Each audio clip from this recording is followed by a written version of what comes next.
दोस्तों आज हम बात करेंगे एक बहुत ही कॉमन प्रॉब्लम के बारे में जो कि है खर्राटे। जी हाँ, स्नोरिंग के बारे में आज हम बात करेंगे। क्या आपको पता है दोस्तों कि दुनिया भर में लगभग 45% एडल्ट्स खर्राटे लेते हैं। वैसे स्नोरिंग सिर्फ आवाज़ ही नहीं है, ये हमारे शरीर के अंदर चल रही कुछ गड़बड़ियों का संकेत भी हो सकता है। तो आज के इस वीडियो में मैं आपको बताऊंगा स्नोरिंग के कुछ बहुत ही आम कारण, इसके कॉजेज़, इससे होने वाले हेल्थ रिस्क के बारे में हम डिस्कस करेंगे। कुछ होम रेमेडीज़ भी मैं आपको बताऊंगा और कुछ सिंपल टिप्स भी आपको बताऊंगा जो खर्राटों की इस प्रॉब्लम से आपको छुटकारा दिला सकते हैं। तो चलिए बिना किसी देरी के इस इंटरेस्टिंग वीडियो को शुरू करते हैं और जानते हैं इन सभी चीज़ों के बारे में पूरी डिटेल से।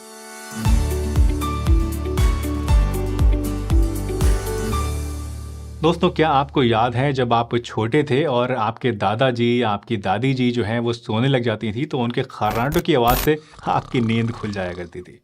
या फिर आज भी अगर हम बात करें तो कई बार ट्रेन या बस से जब हम जर्नी कर रहे होते हैं तो हमारे बगल में कोई ऐसे अंकल आंटी बैठे होते हैं जो ज़ोर ज़ोर से खर्राटे ले रहे होते हैं और उससे हमें बड़ी परेशानी होती है। अक्सर लोग सोचते हैं कि खर्राटे सिर्फ आवाज़ की ही समस्या है, लेकिन असल में ये हमारे शरीर के अंदर की एक प्रोसेस होता है, उसका नतीजा होता है जिसकी वजह से ये आवाज़ आने लगती है।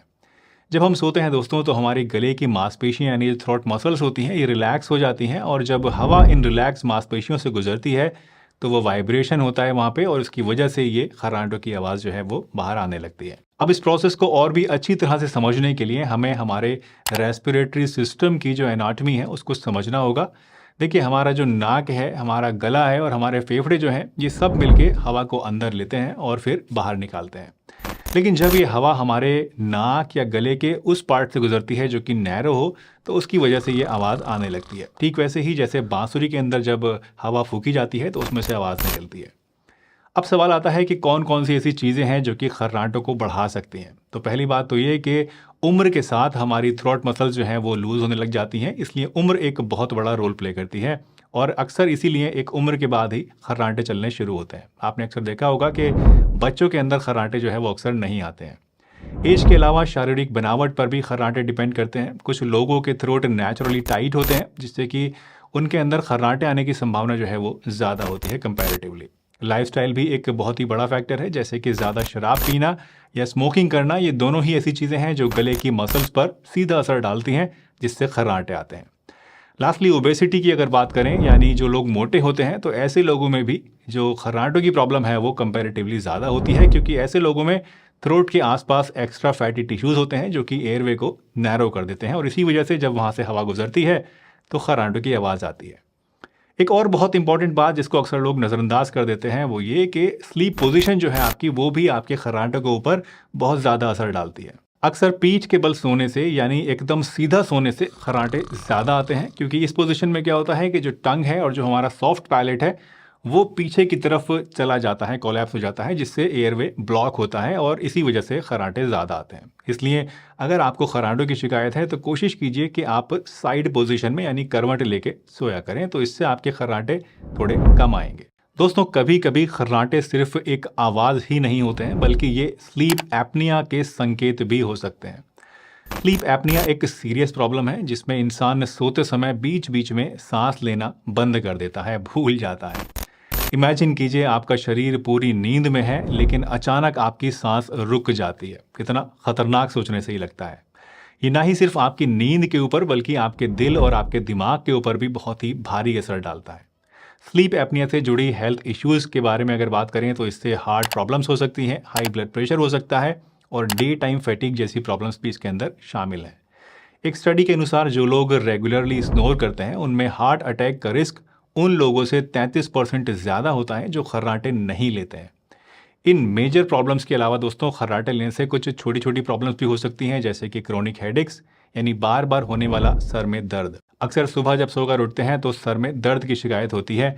10-12 घंटे सोने के बाद भी कई बार लगता है कि बॉडी फ्रेश नहीं है और सुस्ती आती रहती है, नींद आती रहती है। ये कुछ ऐसी प्रॉब्लम्स हैं जो कि स्नोरिंग की वजह से हो सकती हैं, स्लीप एपनिया की वजह से हो सकती हैं।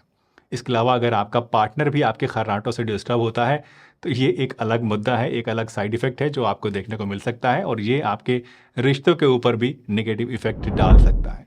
रिस्क जानने के बाद आइए अब बात करते हैं कुछ आसान घरेलू उपायों की और कुछ टिप्स की जो आपके खर्राटों को कम कर सकते हैं। तो सबसे पहला उपाय है दोस्तों, लाइफस्टाइल में कुछ बदलाव लाना।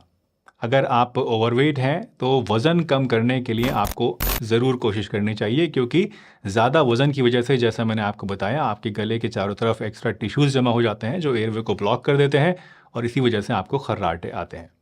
दूसरा उपाय है रेगुलर स्लीप पैटर्न्स, यानी कि हर दिन एक ही समय पर सोना और उठना आपके शरीर को अच्छी तरह से आराम देने में मदद करता है। इससे आपका जो नेचुरल स्लीप साइकिल है, यानी जो सर्केडियन रिदम होती है, वो ठीक रहती है और स्नोरिंग के चांसेस कम हो जाते हैं।